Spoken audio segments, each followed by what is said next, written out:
My question is about relationships, Yeah. and All creation is about that, isn't it? yeah, and I feel like my perspective here will help a lot of people in the room also. So it's about my relationship specifically. I've been with my girlfriend for about 2 years, and Oh, we thought you were going to talk about your relationship with us. I know. Well, it's the same thing, I guess. No, well, they're both important relationships, but the relationship with your inner being, if that's your primary focus, then the other ones will take care of themselves. But if you get it upside down and you let something out there be more important than something in here, then you can't fix it. Yep.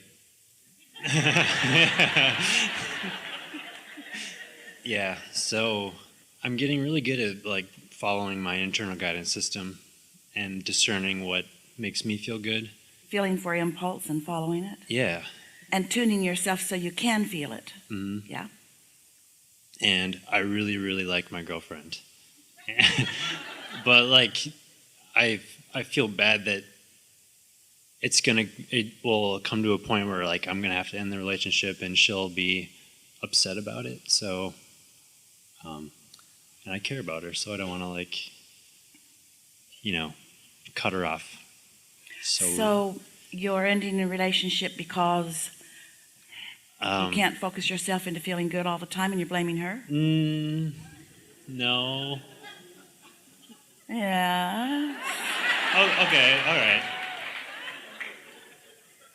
Are you giving anybody else credit for the way you feel? In other words, are you living a conditional life where everything needs to be a certain way so that you can observe it and feel good in responding to it? Because a lot of people, that's what they think relationships are. You please me, and as long as you are, I'll stick around, but don't slip up and don't make me have to focus. Make it easy for me. Stand on your head in as many ways as possible to please me. And as long as you're doing that, then we're good. But if you take your eyes off of me, we're being sarcastic. But that is what most relationships are about.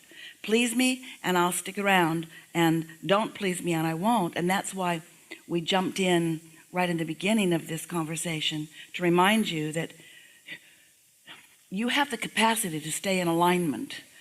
And when you accomplish that in a steady way, then those around you enhance your alignment, but you are not dependent upon them for your alignment. We just want to say that to everyone about all relationships. Your relationship with your inner being is what matters most. And we're not trying to lock you in anywhere.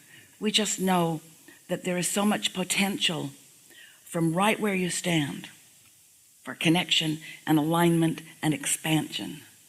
And sometimes people don't experience as much of the value that they could before they move on. And so they sort of have a shallow experience, and then they move on, and another shallow experience, and then they move on, and another shallow experience. And we don't mean shallow experience with each other. We mean shallow experience in relationship to the depth of experience and expansion and evolution that you could be receiving as a result of this meaningful and sometimes contrasting experience. Okay, that makes sense. I guess my question or my concern lies in like if I feel I'm aligning with my inner being easier when I'm not with her. Well, then she's a great advantage to you because she will help you to discover focus. The other day, Esther was meeting a friend to walk around a sort of loop near where she lives. And she had meditated prior to the meeting, and so had her friend. And when they got together, they were walking out the gate and walking past a little stream in Esther's courtyard that really has lovely sound. And so they decided to sit together and just meditate for another 15 minutes, just because it feels good to do that. And it was such a perfect place, it seemed. Perfect place. You should see it. You should hear it. You should smell it. It's just like this place carved out that could not be more conducive to feeling good, really. And they sat down and focused on the stream, and a jet flew over. A really loud, low jet. And then another, and then another, and then another, and then another. Esther wondered for a minute if the world was coming to an end. So much loud jet noise. And then Esther thought, I'm going to listen for that stream. And she was able to hear that stream anyway. And together they experienced a very deep and satisfying connection with source energy. There's something nice about being in the vicinity of somebody else that's doing the same thing. There's a synergy about it all. And the best meditation maybe ever, the best alignment maybe ever. And then as they were walking, it occurred to Esther, because we're very occurring, and she was really tuned in, able to hear us.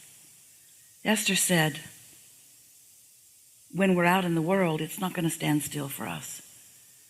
It's good for us to figure out how to accomplish our alignment, our connection, no matter what.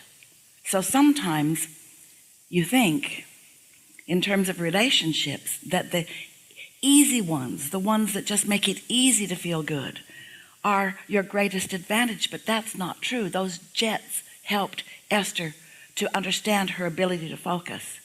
And they helped her understand that she can be out in the world where all the noise is, where all the chatter is, where all the lower vibrations are, where all the resistance is.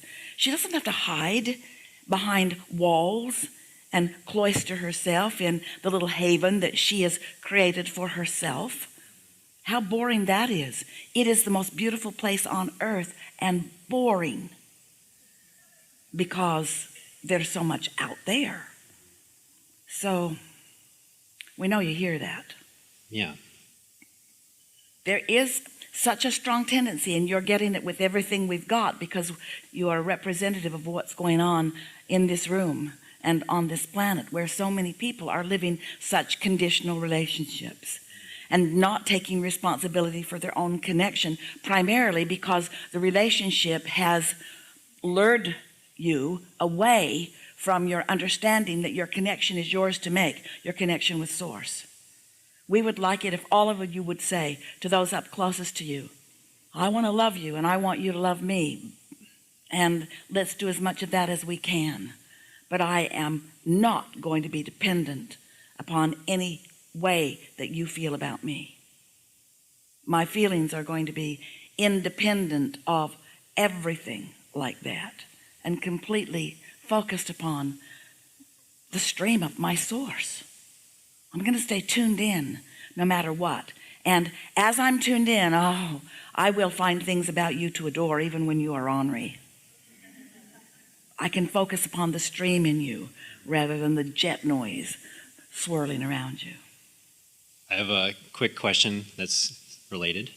So for me, as a young person, I guess, like, are we, when we meet someone, like a partner, are we like supposed to be with them for the rest of our lives? Not at all. Not at all. And that isn't the point that we're making. But if you move on because you don't like something, or because something doesn't suit you, then the next will be the same, and the next will be the same, and the next will be the same. We're not trying to keep you together with this person. We want you to move on when the inspiration from alignment is calling you, not when something is bothering you and driving you. And you're not there yet. No. What about marriage? Are we supposed to get married?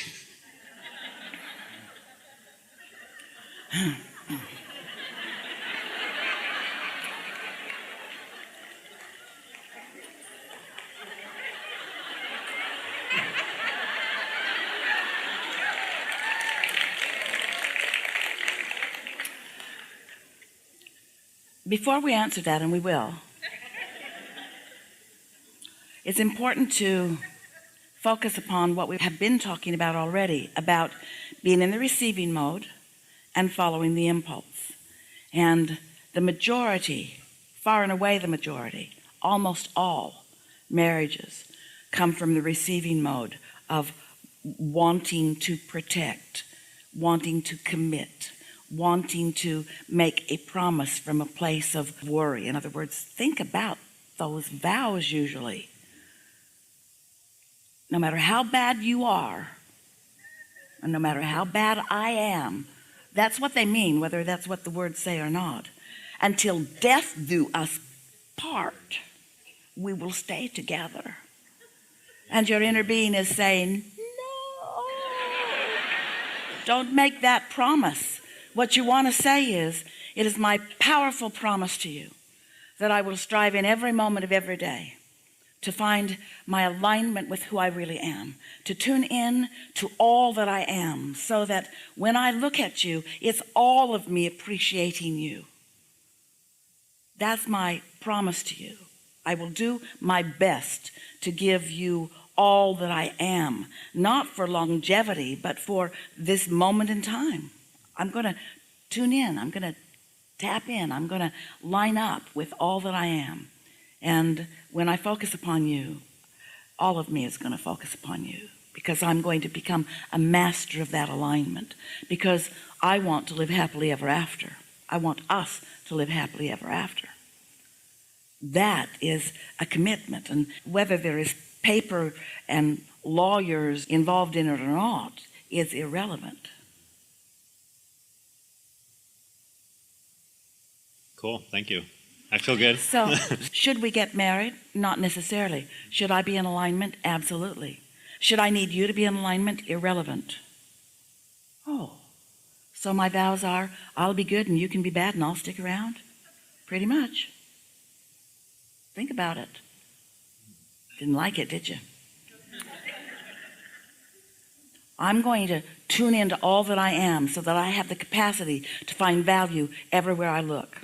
And I'm going to be looking in a lot of places at you, yes, but not only at you. I'm going to be looking for value everywhere and finding it. So please do not develop a dependency upon me. Don't need my everlasting gaze to be upon you. Don't need my attention to be upon you in order for you to feel good, because that's not the way it works in this universe. We are all expansive beings. We all have so much more to receive and to give. We cannot jail each other in this environment or relationship where we are dependent upon one another for our happiness. There is so much more for us to be than just us together. But when we each connect with all of that and then we come together, oh baby. Yeah. Good? Yeah. Enough? Yeah. Something more? I mean, I don't know. Well, I feel like that was enough. You know these things. You all know these things. And you know when your relationships are working and when they're not. We're just asking you to take more responsibility for how you feel and let everybody else off the hook. And you'll discover how to live happily ever after, and then all of your relationships will blossom. Yeah, really good. Yeah.